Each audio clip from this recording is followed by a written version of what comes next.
Good afternoon to everyone, and welcome to the first Mediterranean Creative Forum. I am Caterina Passariello, and I will moderate this panel, and I will be with you during the duration of this forum. Before to start, I would like to thank ASCAME for this opportunity. I'm very glad to moderate this forum today, and I would also like to thank all the speakers and the participants to the forum. Just a few words about myself before to start. I work in the consultancy and training sector. Specifically, I have a specialization in the internationalization process, and I am the head of Institute of the MACTT, an higher educational institute based in Malta. I am also the president of the Canadian Chamber in Italy, a no-profit association that supports Canadian companies that would like to develop their business and invest in Italy. Now we will start directly with the forum and why this is the first forum about the creative session, the creative sector. This sector was affected a lot during the pandemic situation, and today is facing a big crisis. All the companies involved in the audiovisual sector, from the distributors, the producer, but also the smallest one, the freelancer, were affected a lot by this crisis created by the pandemic situation. And now, today, with the different speakers and panelists from different realities and countries, we will see together what is the situation and what is the work they are doing to boost specifically the Mediterranean area, to create a reference point in the cultural sector, in the creative sector, both at local and at international level. I would like to start, first of all, with the first keynote speakers of today, inviting on the floor Mr. Victor Francos Diaz, General Secretary of the Ministry of Culture and Sports of the Spanish government. He has a law background and has been director of the Valles Technology Park, director of International Relations and Corporate Communication of the Barcelona Free Zone Consortium, and director of the Cabinet of the Minister of Health and Secretary of State for Territorial Policy and Public Function. Mr. Diaz, you can activate your microphone, and I welcome you on the stage. Thank you. Thank you very much, Caterina, for your presentation. Buenas tardes a todos y a Good afternoon, everyone, especially to the participants in this first edition of the Mediterranean Creative Forum, which is a part of the MedaWeek Economic Forum. As you know, I've been collaborating with this forum for many years, and this is the 15th edition this year. Distributors, producers, people in charge of festivals and other people in the sector who are here today. And also I would like to greet the speakers that are here in this first afternoon session. I would also like to thank ASCAME, the Association of Mediterranean Chambers of Commerce, and especially the Chamber of Commerce of Barcelona, which is part of this association. Thank you for inviting me to open this session. And of course, Mediapro as the sponsor of this session. This is the right time to analyze the negative effects of the pandemic on the fabric of creative and cultural industries. This is the time to reflect about the way that the sector can recover with new drives, rethinking the objectives that we had and establishing new objectives with the construction of the Mediterranean and other markets as well. Let's not focus exclusively on the Mediterranean, even if we take into account the focus of these days of reflections. In my presentation, in order to start the afternoon sessions, I am going to talk about cultural industries as a whole, because this is a context. It is true that it's important for the audiovisual industry specifically. Cultural industries have had an impact that has been undeniable. The effects of and the consequences of the pandemic have been high. We need to understand culture as an essential commodity for citizens, for their development, to live together, and for social cohesion. This is the analysis, the starting point in order to understand my words. And it's also a territorial value by promoting cultural and linguistic diversity in Spain and also beyond Spain or in the Mediterranean basin. We cannot deny that the concept of the Mediterranean itself encompasses a concept of culture. Culture is an essential aspect of public policies, as the Agenda 2030 states, which is the basic agenda of essential principles that need to guide future policies. And it's also a right that is undeniable. This is something that we need to take into account when we analyze where we want to go to in the future. It also has an important weight in the economy. The culture is an industry. All cultural activities, the heritage, plastic art, the audiovisual, theater, etc. In 2018, and I'm using data from 2018 because the data from the times of the pandemic cannot be compared. It had an impact of 3.4% of the global domestic product and 3.5% of the global added value. Its weight, even if we do not see it at times, is similar to agriculture, which has 3.1%, and it is higher than the food industry or the production of tobacco, which is 2.3%. Therefore, this is a strategic sector. Many times we are not aware of this data. We all remember that at the highest point of the pandemic, culture turned into a saving boat to face the lockdown. We know that most cultural industries were not able to grow. On the other, otherwise they decreased. That's why it's so important today that to analyze what was the situation, where we are, and where do we want to go to. After this recent crisis, we are facing the challenge of promoting the recovery of the economic sector of cultural industries. We've seen that it's vulnerable, it has been affected, and it's strategic in a region where we have several cultures and languages. I'm referring to Spain, to Iberia, and even the Mediterranean basin, and maybe even the whole world, which is something that is in the mind of an internationalist like me. In Spain, it's evident we have Castilian, Euskera, Catalan, Galician, and also the use of an international communication language like Spanish is, with a global market of over 500 million people that make use of these cultural products, music, cinema, video games, just to name a few, which are some of the classic and modern products. A first analysis of the consequences of the pandemic, which can lead us to what we want to do.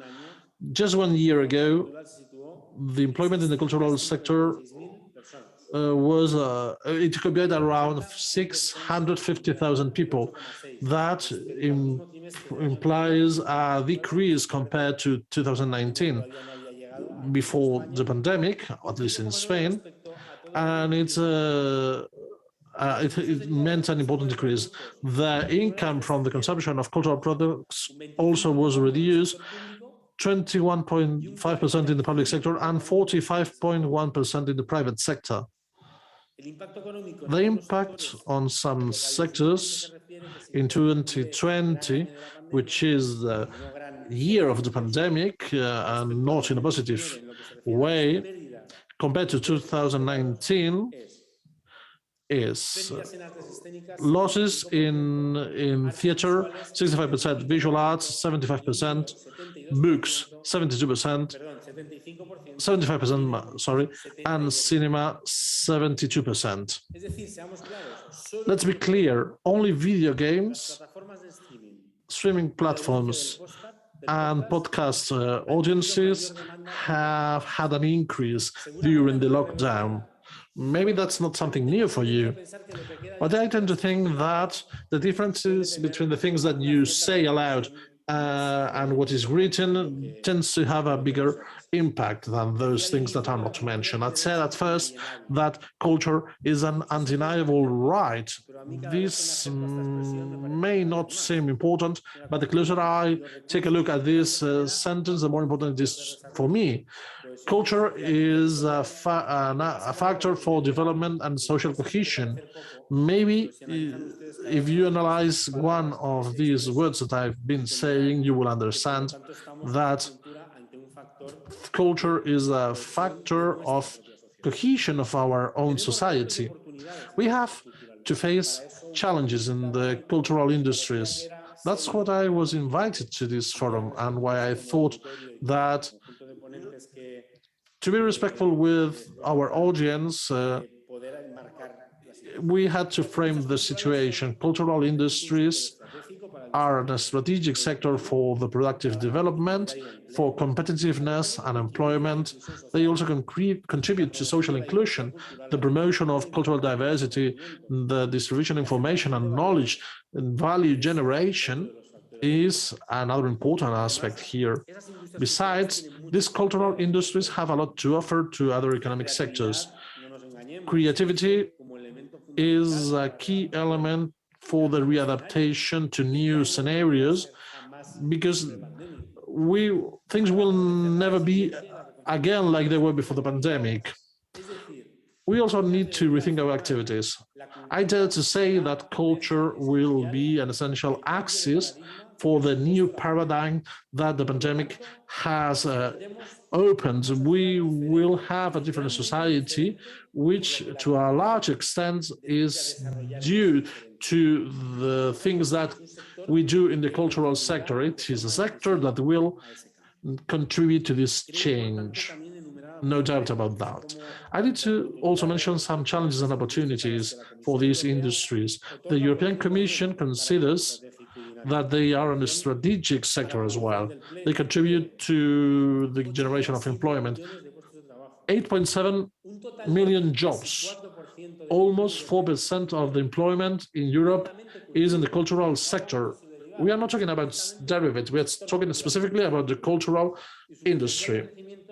The potential growth in next years, we think at the ministry that it's real. I would say we need to drive our digital culture, we need to increase intersectorial cooperation and intrasectorial. That is, the business structure in our culture is too atomized. That doesn't contribute to the economic growth. We need to foster our adaptation to the global markets and to an open economy. This is something that we need to do, not only in our sector, but today we're talking about this sector specifically. We need to solve the intangibility of the assets. Many of the assets, or many companies are not aware of their cultural property assets. We also need to promote conflict solving and access to financing. You come from the world of economy. You are aware of the asymmetry that prevent that the financial ecosystem that affects us works properly.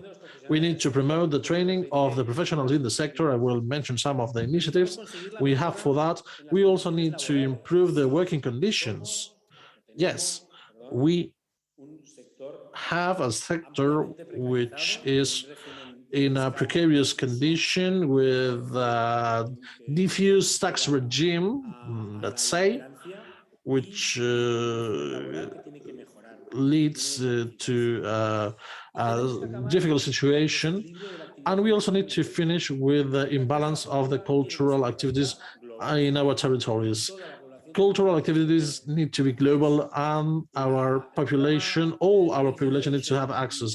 The Next Generation program of the European Union points out that people need to be at the core of our recovery.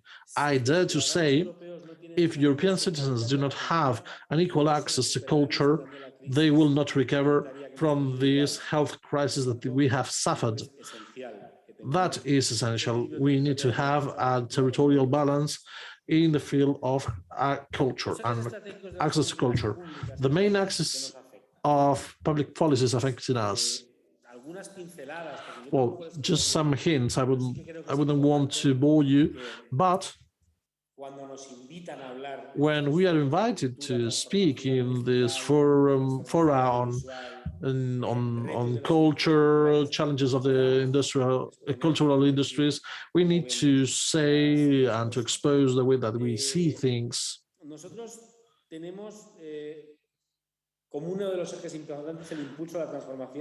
First of all, we want to force the promotion of digital culture. We have a plan which has a budget of 150 million euros with a specific item focusing on digital culture. All of us together, from the public and private sector, we need to accelerate the growth of the cultural industry fabric. We will invest some million euros from the European funds for that. The ministry also has foreseen, together with the Economic Policy and Digital Transformation Ministry, to promote the Spain as a European Culture Hub program, which will have 200 million euros of investments combined by both ministries. We also have some programs to improve the financial access of the sector, to promote the internationalization of cultural industries.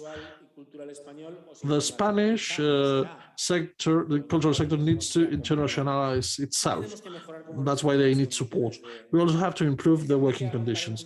Just let me make a comment here. One of our main challenges is the statute of the artist that states the social, working, and tax conditions for athletes in order to answer to the needs of a sector that, let me say this bluntly,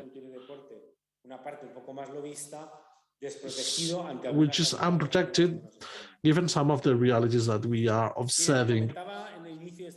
At the start of my intervention, I said that culture, at least from my point of view, is a citizen's right. It's a key item for social cohesion and territorial cohesion.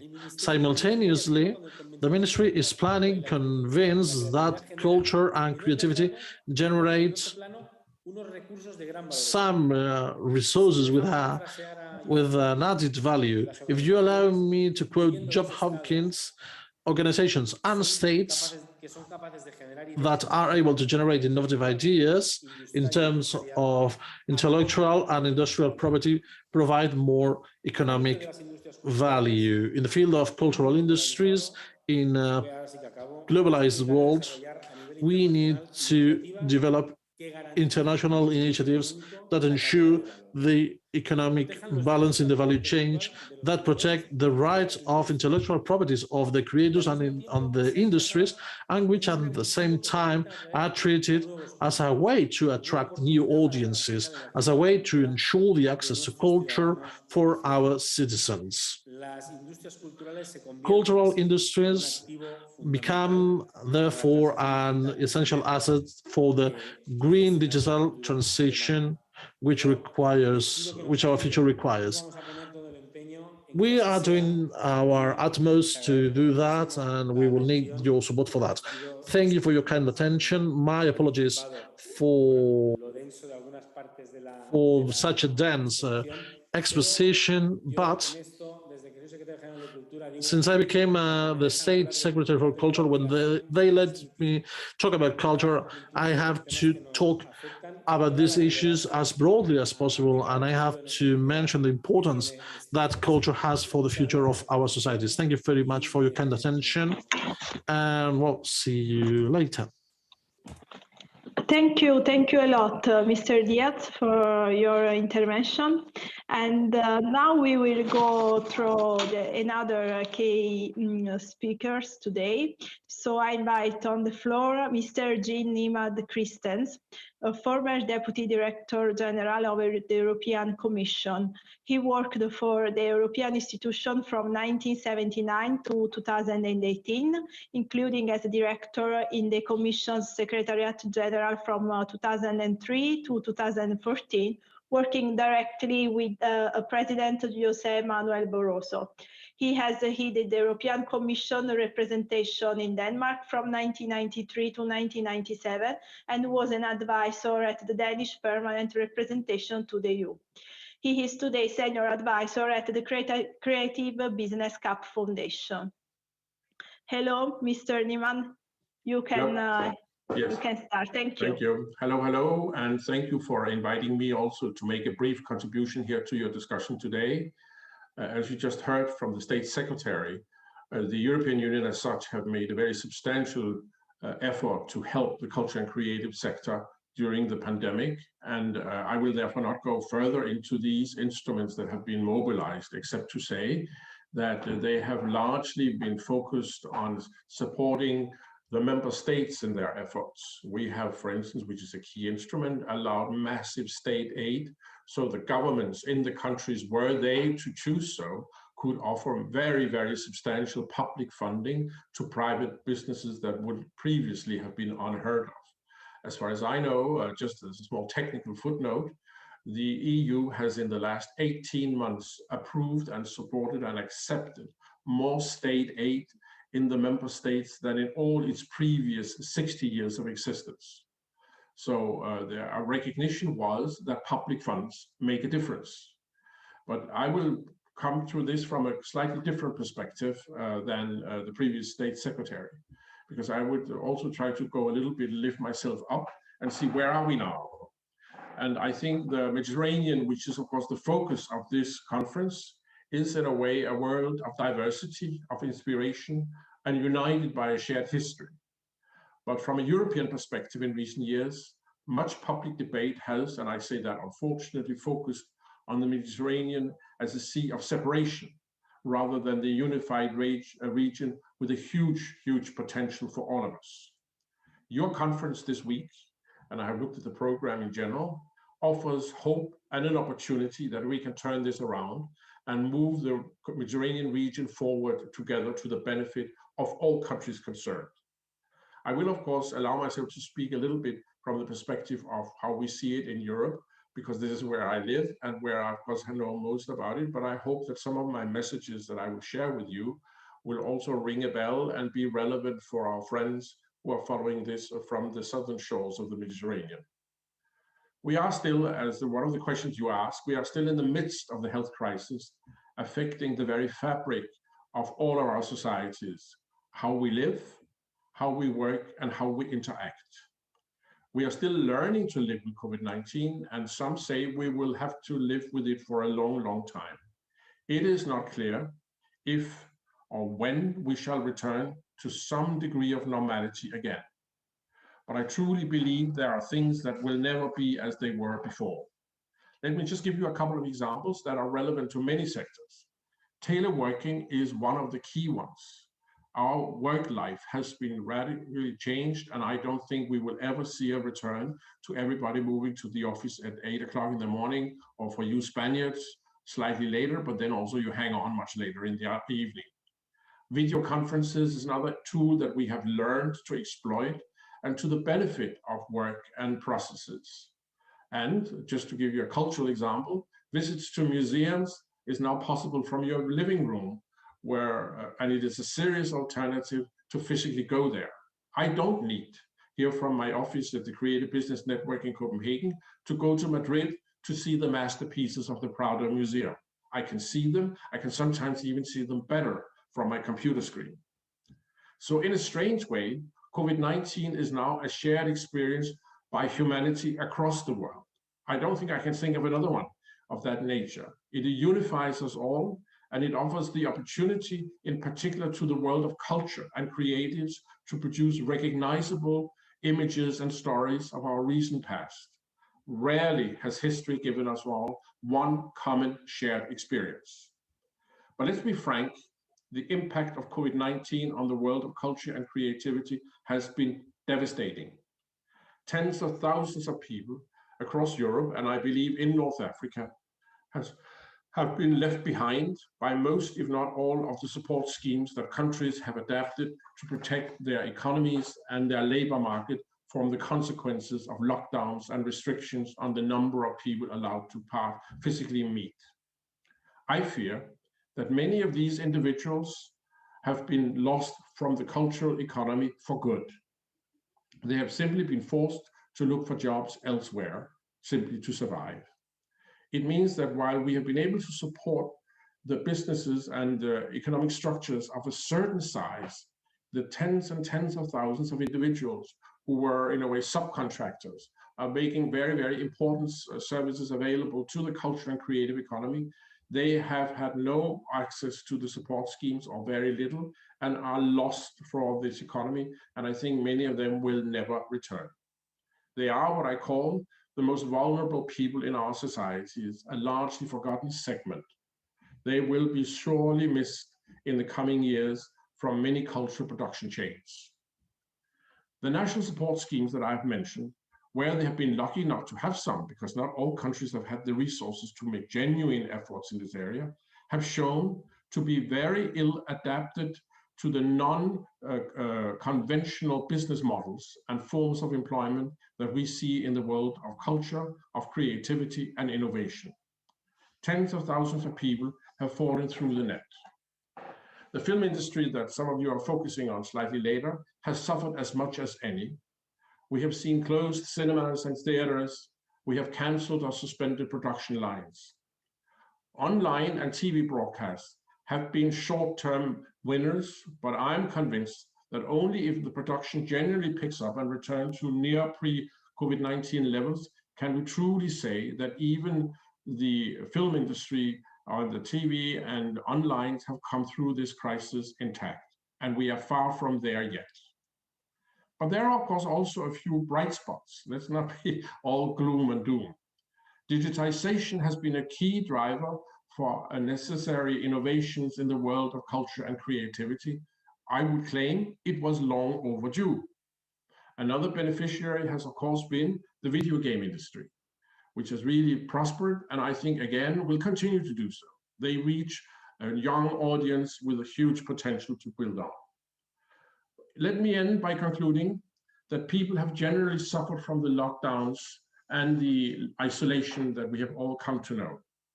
Culture prospers in an environment of human interaction. The world of culture and creatives have been like they were living high in the mountains in a world with lack of oxygen.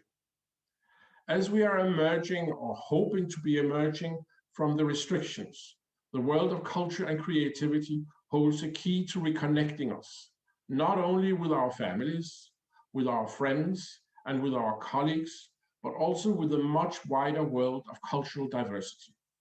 I truly believe that the world of culture and creativity is essential, an essential tool for binding us all together across the Mediterranean, both in Europe and on the northern sides of Africa.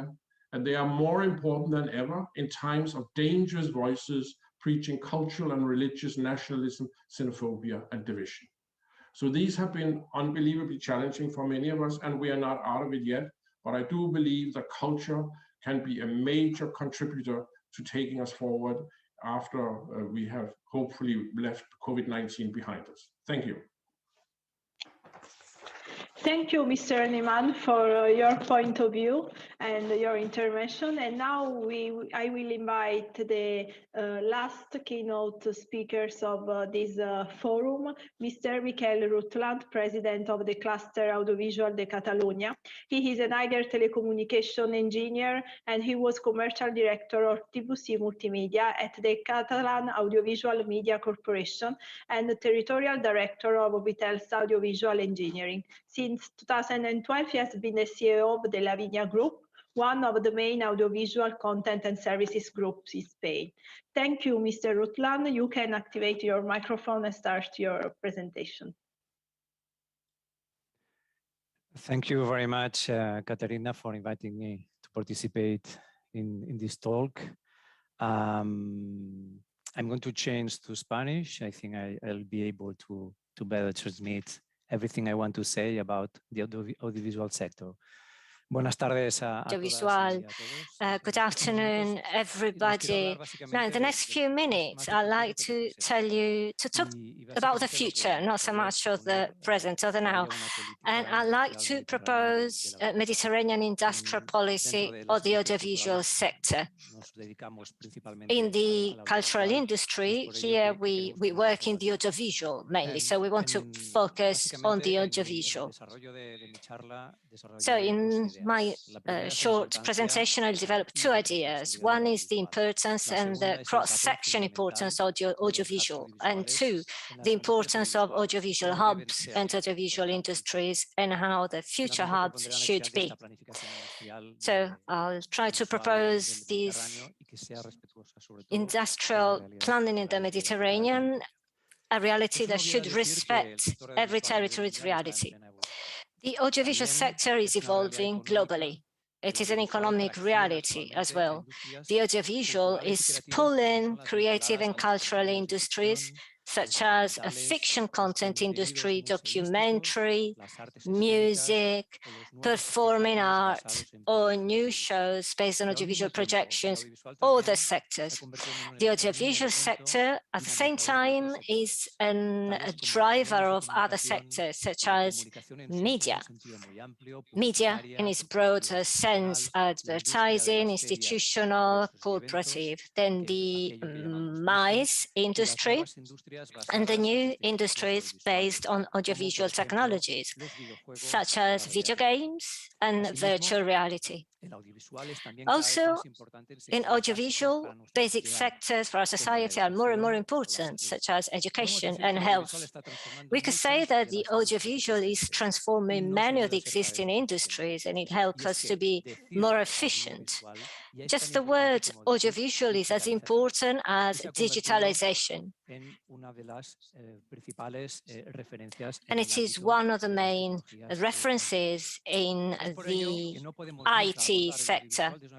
That's why we can never approach audiovisual just as a cultural industry. The approach has to be a cross-sectional approach with industrial cultural policies. Audiovisual is culture and technology at the same time.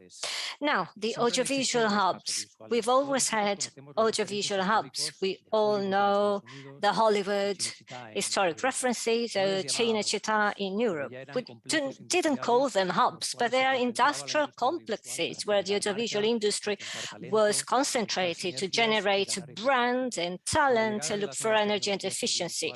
And with the new audiovisual technologies and their applications such as virtual reality, augmented reality, and video games, segment, but especially with the development of global audiovisual platforms that boosted the demand of fiction content, audiovisual hubs have become an imperative element for the audiovisual sector.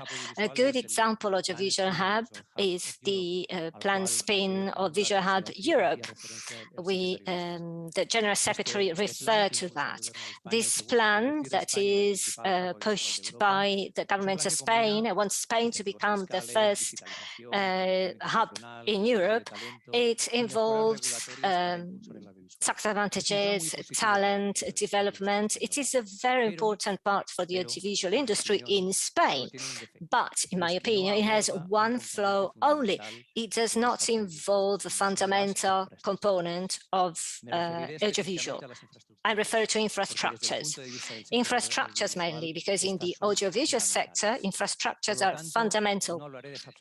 So I'm not going to talk about audiovisual hubs, but audiovisual parks, or audiovisual mega cities, even better, just to highlight how important it is to have the best structures linked to the audiovisual sector to strengthen the audiovisual sector. The audiovisual sector does not exist without infrastructure.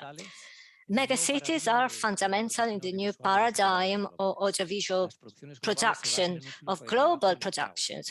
Global production are based on the cloud workflow.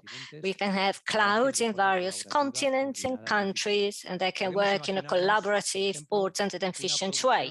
We can think of the production shot in Melbourne, scene revised in Mumbai, production in Barcelona, special effects in London, audiovisual vision in New York. This is how the audiovisual world works, and the new megacities will have to be part of the world network. And it is recommended to become excellent in one of many audiovisual segments. As an example, Barcelona can become, via its future megacity, one extra component of the world's audiovisual operators. And at the same time, Barcelona has the best infrastructure, talent, and reputation in special effects, for example. This is the target. Also, the future megacities will have to be designed with new requisites, such as the incorporation of technological innovations, for example, augmented reality technology, to decrease the need of spaces and produce more efficiently. It is the case of Mandalorian production by Disney. This is built on a video game engine and with the LED screen used, just to reduce the need of physical spaces and also cost and production speed. And they will have to englobe also data center buildings to facilitate the computerization of remote data. And the 5G incorporation to have wireless sets. The new megacities will have to contribute to the reduction of carbon footprint with the use of building materials that improve thermic insulation, better lighting, and reduce power consumption. Megacities are important not only as sub-players of the audiovisual sector globally, but nationally we also have to push the existence of audiovisual parks that contribute to the country efficiency. And also we need a Mediterranean level production scale. We all agree that no country can live without its own audiovisual industry if it wants to preserve its culture and language. And translated into industrial policy, every country should have its own audiovisual hub and infrastructure like a megacity. A strong audiovisual industry generates content, culture, transmission, but also has a strong positive impact on the reputation and grading of the country, ranking of the country. How can we implement audiovisual policy in the Mediterranean area? At the Mediterranean scale, every country and every culture has got to have its own megacity interconnected with its own national network and global. We talk about a Mediterranean megacity network that contributes to content creation by sharing infrastructure and talent. And to do that, we need the countries to move forward a common audiovisual policy in the Mediterranean. One of the most powerful audiovisual regions in the world is Canada. I'm sure that Caterina will be very much familiar with that as a representative of Canada in Italy. I'm sure she knows that Vancouver, Montreal, or Toronto are a reference city for the audiovisual sector in the world. But this is not just by chance. It is the result of a public planning, of public-private collaboration, which is fundamental, of the various Canadian region coordination of specialized agencies in international development and also in tax policies, and they all manage big budgets. So the initiative that we just mentioned, Spain Audiovisual Hub, here the Catalan government is contributing, and to build the Catalan megacity should all be coordinated together with the other projects done in the Mediterranean, so that the Mediterranean region becomes an audiovisual hub worldwide, making sure that we cover the cross-sectionality in the audiovisual, covering all hubs and without forgetting that every country has to preserve its own audiovisual industry via the infrastructure. Thank you very much.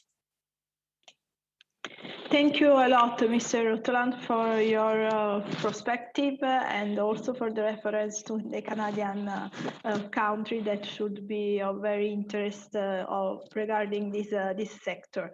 But now we will keep on with the panel, and so I will invite Ms. Maria Carmen Fernandez, Innovation and New Business Manager of Mediapro Group.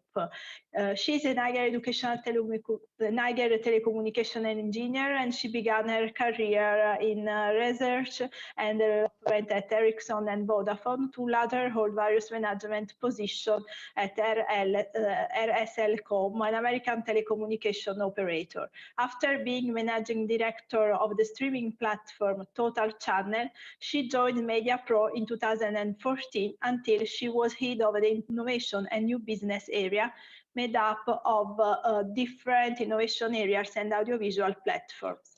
I would like to welcome Ms. Fernandez on the stage. Thank you. Thank you very much, Caterina, and thank you for inviting us to such an amazing panel of such important and relevant stakeholders in the scene of the media. Well, let us introduce ourselves, because maybe when we are talking about the audiovisual service, when we are talking about the future, it's important that maybe I can explain what we do at Mediapro and how we have been responding to the post-pandemic era. Mediapro is a global company. So we are operating in more than 35 countries all around the world. And we are more than 7,000 professionals on board. And that means that we are a very also diversified company. We are operating several subsectors of the audiovisual sector industry. We are managing both the content creation through our brand, the Mediapro Studio, and we are also operating all kinds of audiovisual services and sport rights management. 5 years ago, we decided to invest as a company in launching a specific effort on innovation. And maybe after the pandemic, that work that has been implemented along and through 5 years maybe has helped us to respond better to the post-pandemic era. Everything is running very, very fast now. So as Mr. Franco and Mr. Julian have said, the digital era is here, and it's going to change more fast than ever. And you cannot be an innovative company, an innovative sector from today to tomorrow. It's something to be built, as has been said, from the strategic and from the DNA position of every sector and every company belonging to that sector. in our case, we created an innovation area, as I said before, almost 5 years ago. And it's a hybrid, let's say, purpose area. On one side, we are helping the current business areas to be as competitive as possible in this changing environment. So that means that we are also prospecting technologies. We are also prospecting the new trends on the traditional sectors. But on the other side, we are prospecting also new businesses. And this is something that we have been doing for the last almost 4 or 5 years. Okay, so that means that we understood at that time that the digital content was going here to stay. And when I'm talking about digital content, I'm really talking about new content. And when I'm talking about new content, I'm referring to all those disciplines that have been mentioned before. So we have invested on the gaming industry. We have invested on the esports industry. We have invested also on having our own company providing VR and all kind of XR content and services for any kind of industry, not just for the entertainment or the audiovisual content, but for any other industry also. We have been also investing on having the knowledge and the talent required to provide new platforms, new contents, new formats all around any kind of let's say, requirement of other industries also. And recently we are already making some initial investments and businesses on the virtual economy industry, because everything is going to be related. And when we say we are investing in digital content, I mean that we are related to the animation, to the CGI content we also design. We are providing also a perspective of, let's say, how the XR content is going to be evolving.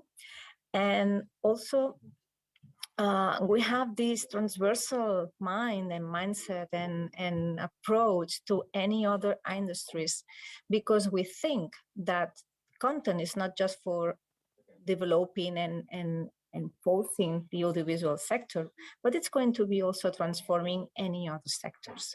For example, just this week, we are providing services to the Smart City Expo, which is taking place in Barcelona. Or we have launched just yesterday the OTT platform, the online content platform for Liceu. So that means that both the cultural industry or other industrial industries are being transformed through content. So summarizing everything, I would say innovation is not a purpose. It has to be a DNA.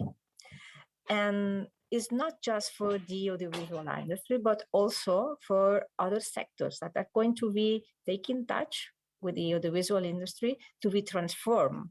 And the next gen funds maybe are going to help this transformation for many industries, and especially are going to be connecting the audiovisual sectors with other sectors and launching this environment of cooperation and synergies among sectors. So I would say this is what we do, and this is the way we approach the innovation process in Mediapro. Thank you, Mr. Fernandez, for your intervention. And I would like to remind to all the participants at the forum that at the end there will be a question and answer section, so they can write their question in the chat, so that we will do the question at the end of the panel to the speakers. Now I will invite Mr. Rasmus Winstead Skerning, founder and CEO of the Creative Business Network, a global initiative for entrepreneurs, innovators, and investors from the creative industries. With over 20 years of experience in the sector, he has served in key leadership roles within the UE and internationally. Among these, former managing director of the Center for Cultural and Experience Economy and former chairman of the European Creative Industries Alliance, appointed by the European Commission. He is passionate about promoting entrepreneurship, the creative industries, and cross-sector innovation. Hello, Mr. Rasmus. You can start with your presentation. Thank you. Thank you very much, and thank you for the invitation today. I am lucky to be working with entrepreneurs from the creative industries from about 80 countries, and I'm also very lucky to be working together with Jens Nyman Christensen, who is one of our key advisors. I'm sorry that you will hear some noise because I'm here at the airport in Venice. This morning I put my fingers in the Mediterranean at the other side in Portorož in Slovenia, where we have the SME assembly by the European Commission since Monday. I'm on my way back from this Mediterranean resort to the Baltic Sea. And I think my presentation will focus on place and also on the creative startups and what we can do for them. When I talk about place, it's because for the creative industries, more than any other industry, actually the place is important. Because many of the skills, making a fantastic movie, writing scripts, develop around some masters and some skills that it needs to be transferred tacitly, that is silently. You cannot learn how to make great movies or write great scripts or make a fashion collection all by yourself. You have to work together with others that have tried it before. And that's why space becomes important. That's why we see concentrations of creative companies in jewelry, in fashion, in music, in movies, around certain cities, around certain regions. Jamaica and Stockholm for music, for example. So these are some examples of this. The place is important. I also speaking to the fact that tomorrow I will put my fingers instead in the Baltic Sea. And around the Baltic Sea, we have some, when we count Germany and Poland, some 130,000 to 140 million to 150 million citizens in that region. And also here we see this collaboration between the countries that we hopefully also see around the countries in the Mediterranean, as diverse as they are, just as they are diverse around the Baltic Sea. I also would like to speak along what our speaker Miguel Ruliant was talking about, the fact that we have the cultural industries and we call it cultural and then industry, the contradiction there. And I think it's no contradiction. We have creative services and products, culture and creative services and products that have both market value, that are created because they create income, revenue, jobs, growth, exports. And we also have, and the same products and services often will also create non-market values, such as cohesion, understanding, make us a better citizens in the world. And I think it's because of that the UN declared the 2021 as the creative economy for sustainable development. In other words, don't ask what we can do for the creative industries, but what the creative industries can do for the rest of the world. For example, different human behavior when it comes to sustainability, but also when it comes to jobs and growth, equality among men and women. And those are the issues that we tackle here in the Creative Business Network. So Creative Business Network is a network of entrepreneurs that have proven their worth by coming up with fantastic creative ideas on both sustainable fashion, but also when it comes to inclusion, when it comes to all kinds of different elements related to being a human being in this world of today. So it is, of course, with some sadness and irony that 2021, the Creative Economy for Sustainable Development, has also been the year that follows a year that has been really, really tough on the culture and creative industries. So while we are trying to save the world from climate disaster, and we want the creatives to contribute to that, we also see that the creatives are down and out counting because of all the havoc that the Corona crisis has induced to the industries. But I think there are lots of positive things happening. I see regions, we have a strong network in Africa, also in Northern Africa, where we can see that actually we find new ways of cultural and creative products. We see new collaborations, we see new platforms, and we see new ways of consumption. We see that this digital mixing with the real life that we are in is really booming, that people are actually switching between being online like now and also between being interactive in the real world. So I think There are lots of positive things coming up after this crisis have been rolling over us. And as Jens also said, it will be rolling over us for quite a while. So if you are interested in how we can see the creatives contribute to all the different challenges of the world, then join the Creative Business Network. We're not only working on that, we're also working on access to finance. We have several events on that. We also work on internationalization because they are born international. You know, if a song like Gangnam Style can travel the world, maybe except Japan, but if it can do that, then it really is a proof that creative products and services, Spanish movies, Spanish music is actually global and it's born global. So access to finance, internationalization, business development, and also IP protection. And often we see that IP protection, you know, protecting the creative's intellectual product is something about protecting them against the Chinese and the Indians and Turkish that copy their products, the shoes, the music, all the digital elements. But in reality, we see a lot of corporates in Europe copying the creatives. We actually see large corporate companies that go in and do what's easy for them, and is copying the ceramics, the designs, the music, etc., that has been produced by the creatives here in Europe. So we're actually being used by our own industry. Those that are large and could actually afford to pay some creatives for it, they actually instead abuse them. So this was my short intervention. I'm looking forward to the debate. I hope there will be silent enough around me here at the airport of Venice. If not, I will shut off my microphone and then just listen in. But thank you for the invitation, and I'm looking forward for the discussion. Thank you a lot for your participation. And now I will invite Mr. Rim Ayadi, President and founder of the Euro-Mediterranean Economists Association. She is an economist and international academic expert on international business and financial systems, financial markets and institutions, global financial regulation and governance.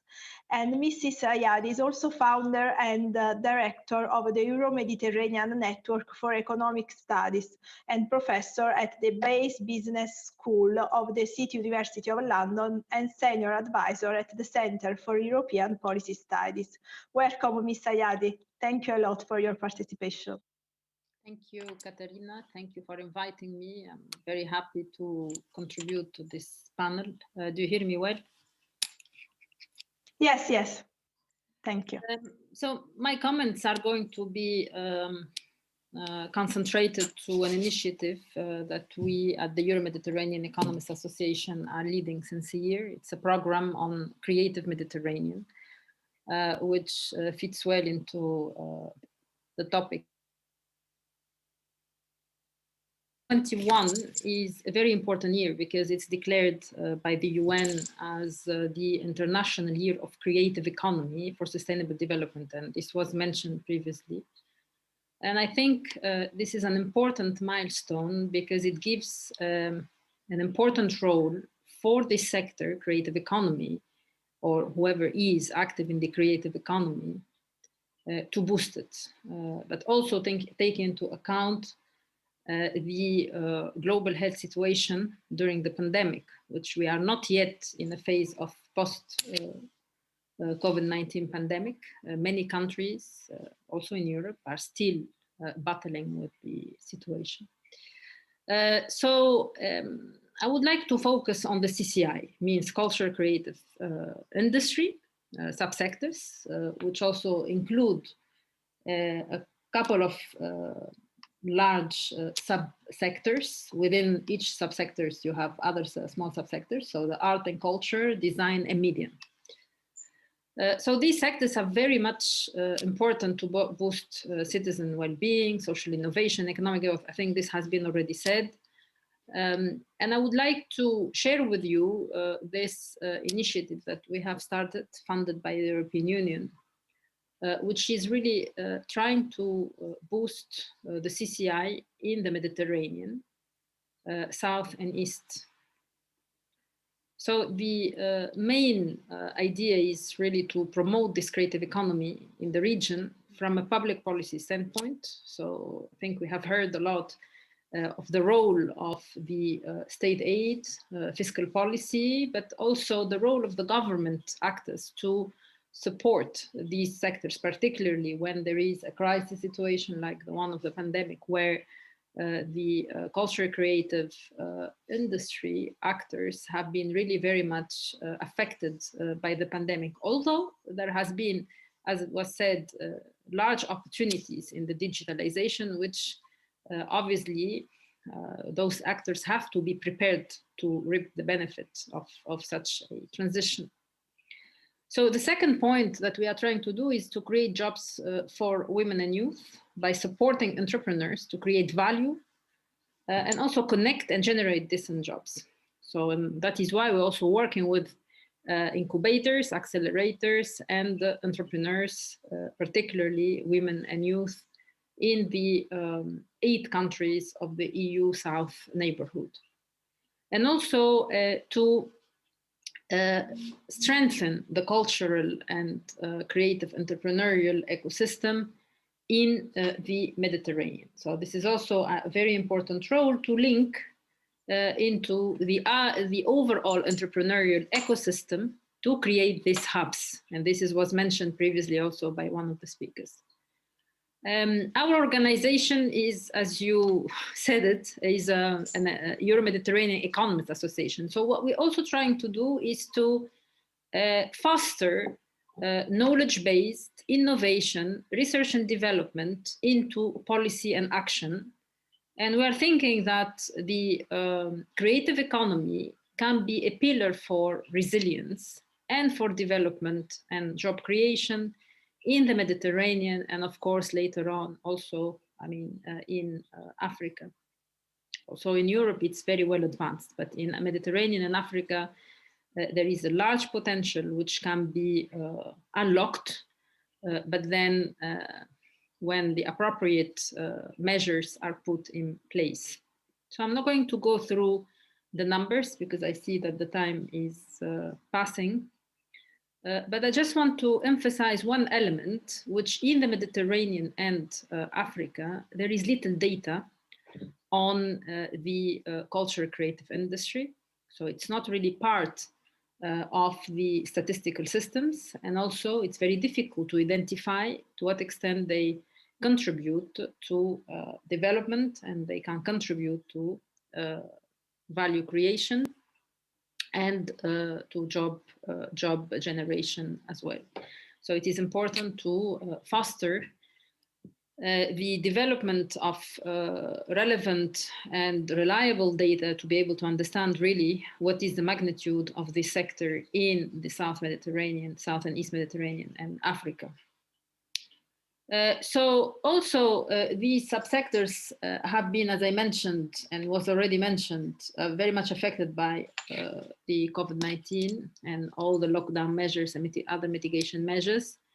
But also, it's not only this, there are also the global transitions where I think the digital transformation can provide opportunities, but also challenges if the actors are not prepared to benefit from those changes.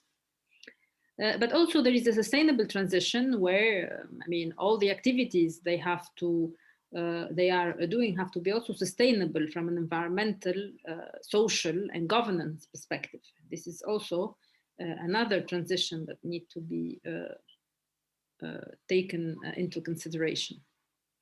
Now, the empowerment of the cultural and creative sectors must consider the following. First of all, and as already said, is to raise awareness, to provide incentives, tax incentives, I think, and also other support mechanisms that allow them to, for example, reap the benefit of the digital transition. I think this is an important element that needs to be taken into consideration. Promote cooperation, networking, local, regional, global level, encourage sharing best practices and experiences, using the digital platforms and engagement and sharing. I think one of the speakers mentioned this, and this is very, very important also to enhance these actions in the Mediterranean and Africa.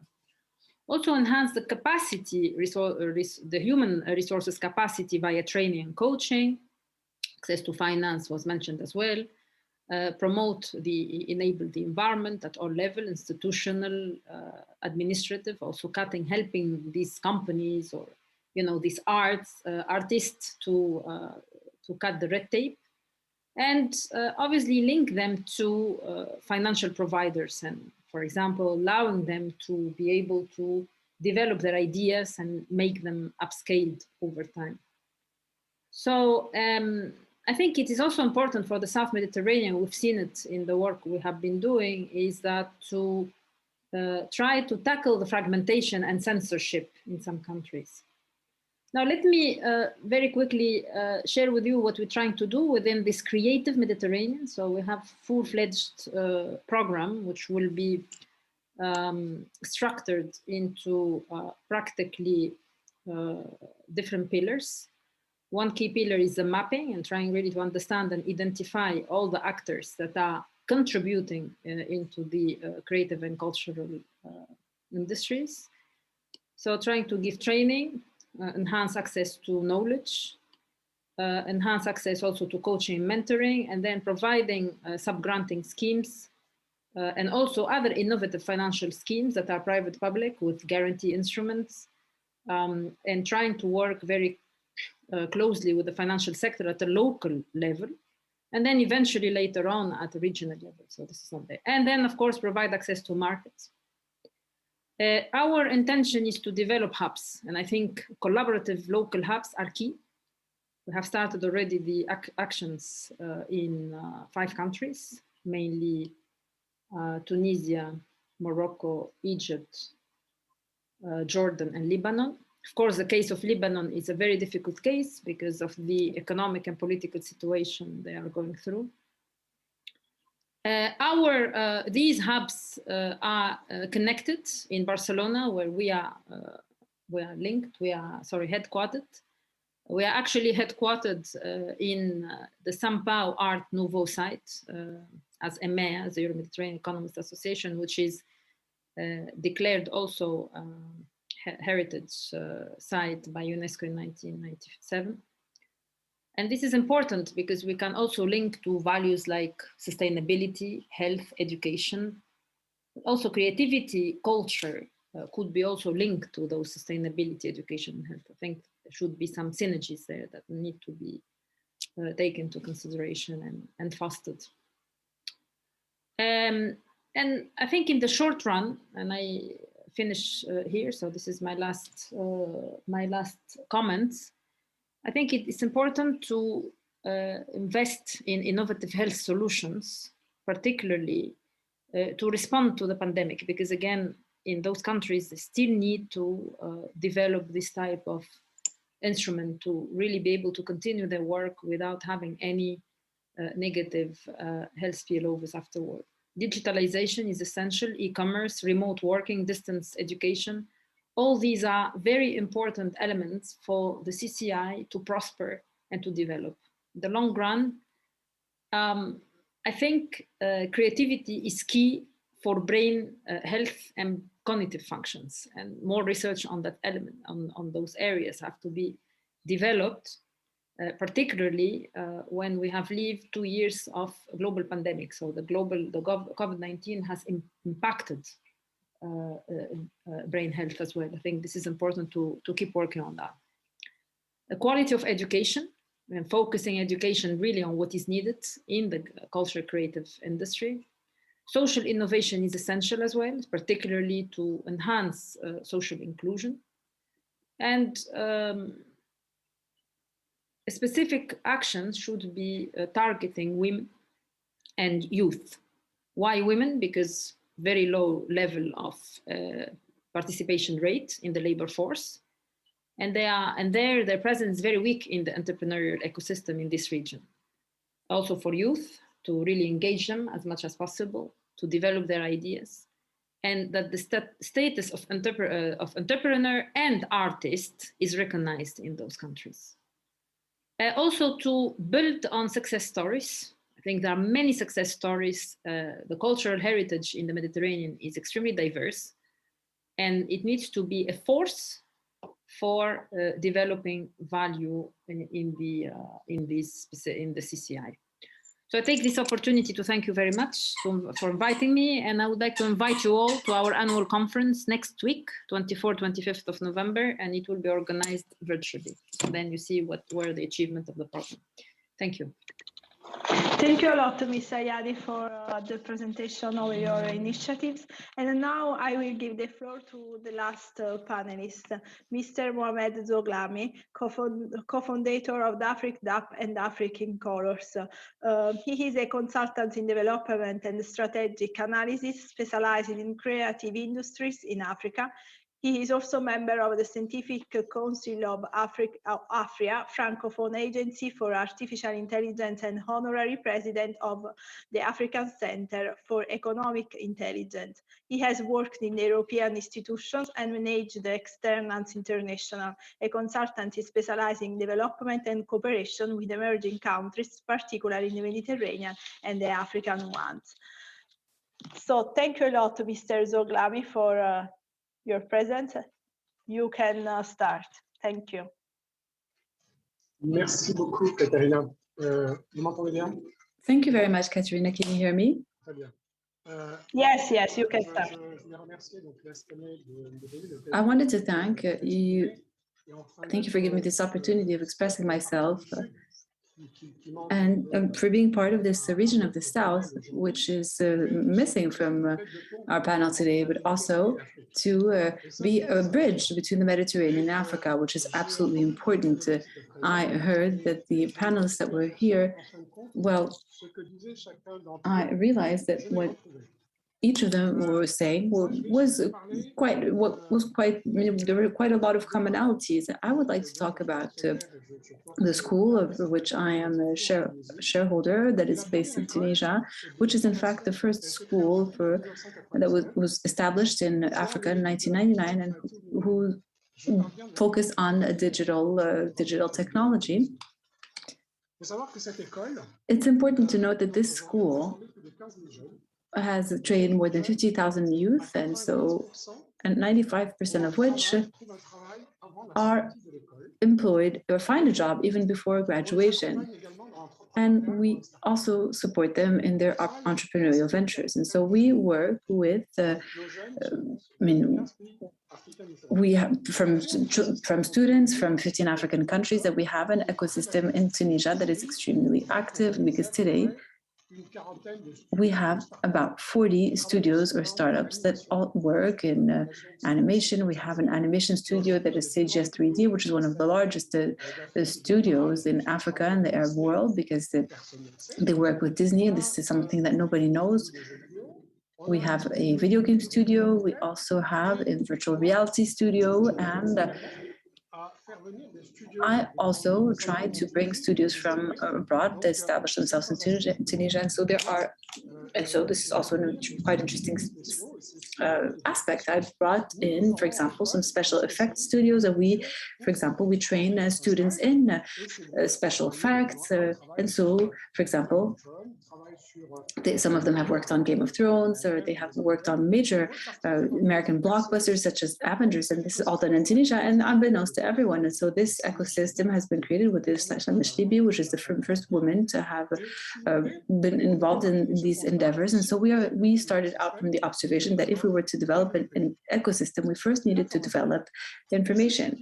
And so this is what we did today in Africa. And so this is the observation that I'm making, because I am a specialist of Africa. And so we wanted to develop, as I mentioned, this infrastructure. And we immediately realized that the school was not enough, because training youth also require for this youth to be at the cutting edge of technology. So we created a living lab. It's an innovation system, the first Arab and African one in creative industries, which is called the DigiArt.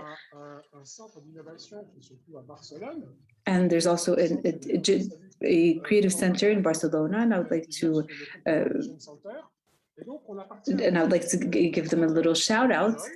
And so with INOD, we launched the initiative to develop an African innovation initiative, because it's extremely important for our youth, when they are trained, to also be informed about everything that is happening abroad.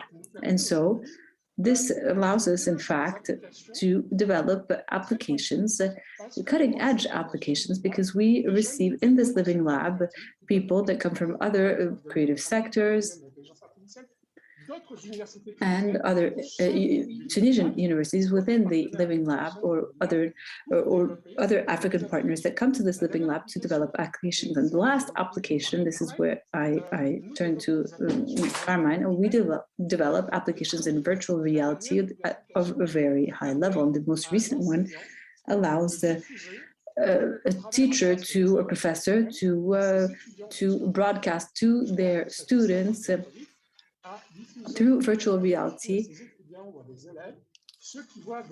what they see in their headset, and in fact this is an application that was retained. And so with this innovation school and we drew the attention of the major international programs. And for example, we have video games. We are partners of different training centers for example, Oculus and Facebook for virtual reality. And since last week, we have become partners of NVIDIA to work on artificial intelligence and creativity.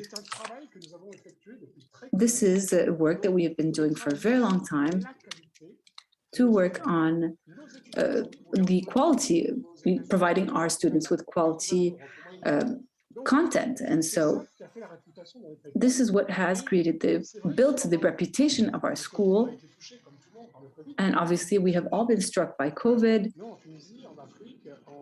So in Tunisia, in Africa, I mean, there obviously we don't have as many benefits and as many social protection mechanisms. So what we did is that we created within the school a production center to allow our students to work on international projects. And this is how we signed partnership agreements with Canada. And we also work in the framework with inter-African cooperation projects. And so, for example, when we have the students that want to tap into transmedia, to virtual reality, and so as such, we have developed cross-cutting projects at the African level. And during COVID, we realized something that was extremely important is the lack of African content. And even despite the fact that Africa has a very rich history, but we realized that there wasn't as much content. So we created a network. And so we are trying to develop a system to train our youth. And what was said earlier, which is extremely important, is that the industry of creative industries are cross-cutting. And so we turn to 3D, virtual reality, or gamification. And this is something that we can find in 4.0 industries, in smart cities, etc. And so we launched a challenge that brought together 20 African countries and 500 youth to allow them to learn the 3D tools to be able to launch designs. And we had 200 certifications for about 40 projects that resulted from this challenge. And so working on this African content is a great initiative, because it is said that Africa will be the future of the world content-wise. And I believe that he's right, because there are more than 3,000 languages and 54 countries, and we have a lot of stories and legends. And so we launched a challenge where we trained 200 youth from 10 African countries on video games. And you can take a look at my network, African Game Dev. And you'd be surprised if you see the results after 6 months, because most of these youth had this opportunity to train themselves and to develop projects. And so today we arrived, this is what Madam Anne was saying, installés à avoir, et monsieur, je crois, Michael aussi le disait, des hubs. Mais nous, on est un hub sans le savoir. I mean, we are a hub without knowing so. I mean, oui, effectivement, on est un hub créatif. we are indeed a creative hub because we are also working with European countries, and we have just created with Canada the first virtual incubator for creative industries to support the African startups internationally. However, what's also extremely important to note, and last week I was in Belgium, and I was at at a festival there, and got to meet a lot of people. And so, what's not very much mentioned in Europe is the lack of working force. So even in the IT sector, we know that in the coming years, Europe will be lacking 500,000 IT technicians, and so studios are. Studios are grappling to find. Qualified staff. So this problem will arise if something isn't done to continue to train youth. Thank you a lot for also your intervention, and I would like to thanks to all the speakers. There are some of them.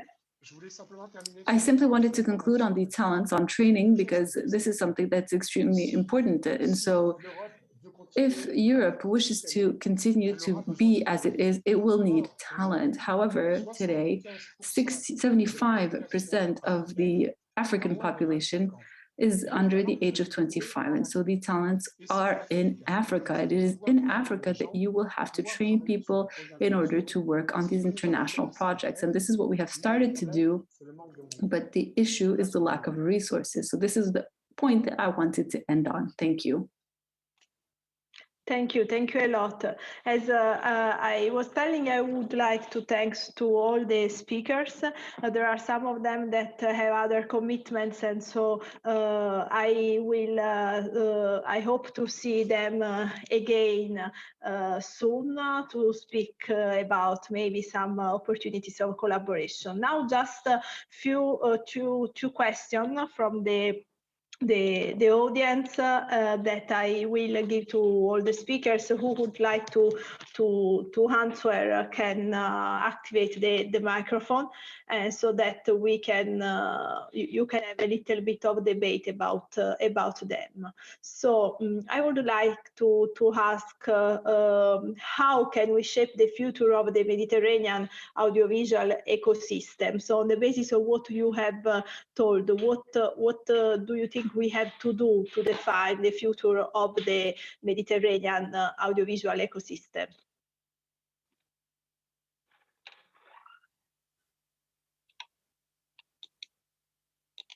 Yes, yes. It's for me, no? Okay. Yes, yeah. yes. Yeah, sorry. Yeah, what do we have to do? I think that, as I said before, what is happening now is that every single country, every region has its own plan for the audiovisual industry of that territory.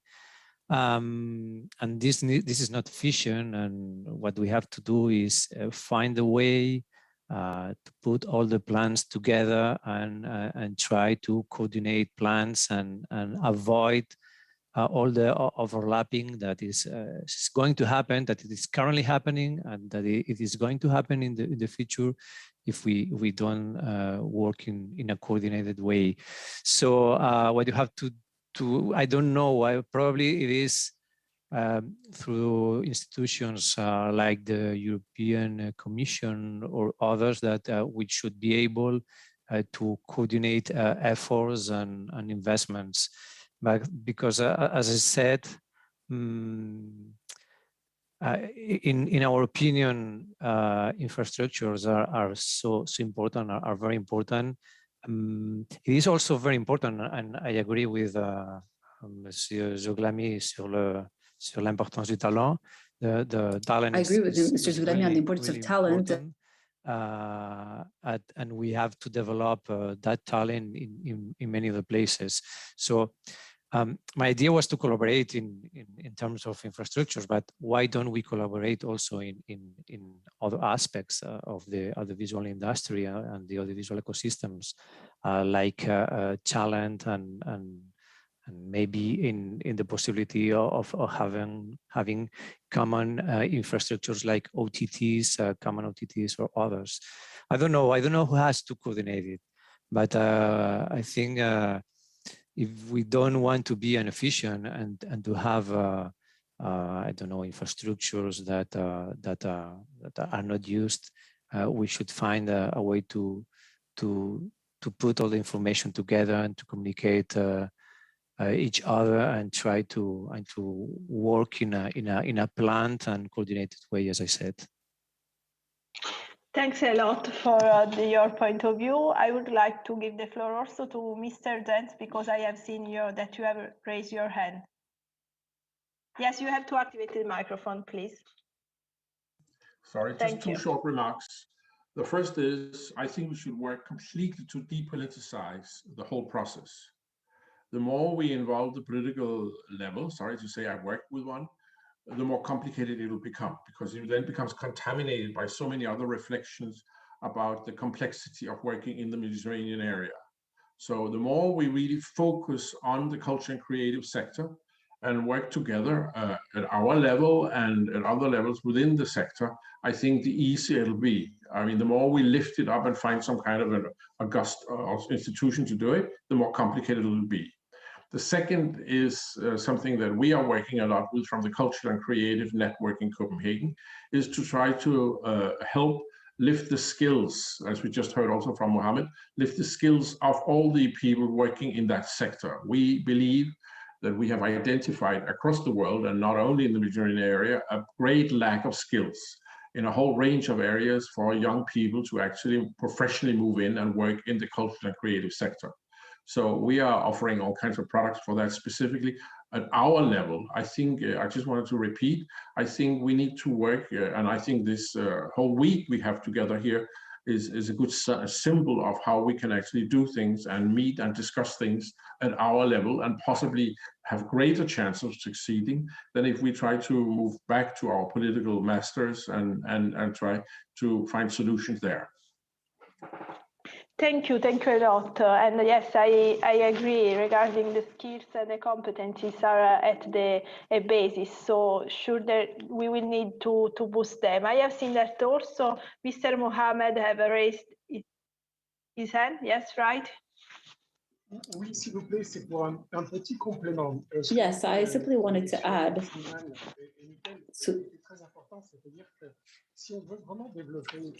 What Mr. Nyman said is very important. So the Mediterranean will allow us to be the bridge to Africa, because Europe has great ambitions. Given the agreements between the European Union and Africa, there's a common potential. There's also a neighboring policy, which is extremely interesting. And I'm delighted to see that Mr. Bin Sliman had understood this idea that we first need to develop the trainings, because I mean, the problem with training is that we have a hard time finding partnerships, because trainings are very costly. When we bring somebody from abroad to train our youth, we aren't entitled to cooperation agreement.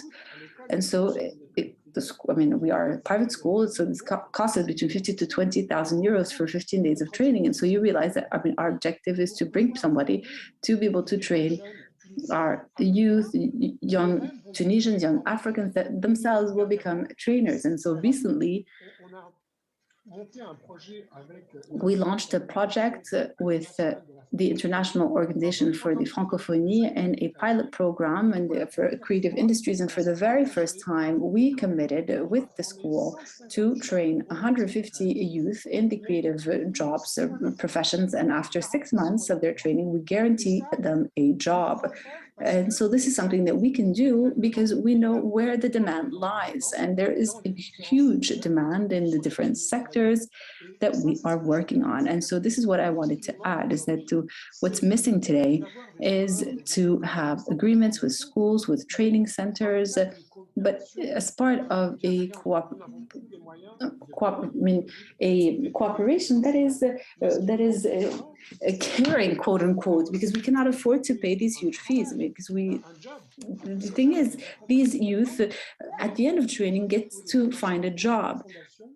But we only find financing from foundations or funds or different funds or foundations. And I can tell you that I have 3,000 to 4,000 applications that I cannot meet because I cannot afford to finance them. Yes, yes. Oui. Je suis complètement d'accord, Monsieur I completely agree with you, Mr. Zuglami. What I wanted to add, I wanted to explain what is actually taking place in Spain. In Spain, and this is why I really insisted on the importance of equipment and the media cities. And what's taking place in Spain is that there is a major hub, which is in Spain, where we see a greater concentration of the Spanish audiovisual industry. Now, what's taking place is that the entire talent that's throughout Spain is converging to Madrid for production. So what we're doing now is training all of the talents everywhere, but they end up in Madrid. So it's not a criticism. It's not something that was anticipated or planned. This is just sort of happened this way organically. And this is why it's important not only to train people or youth, but it's also important to create the proper infrastructure, the equipment to ensure that people can work and develop the audiovisual industry in each of the cultures, in each of the countries in the Mediterranean region. And so that's what I wanted to add. Thank you. Thank you very much. And so I fully agree with you. And there's something that's also very important is that we are trying to hold on to our youth.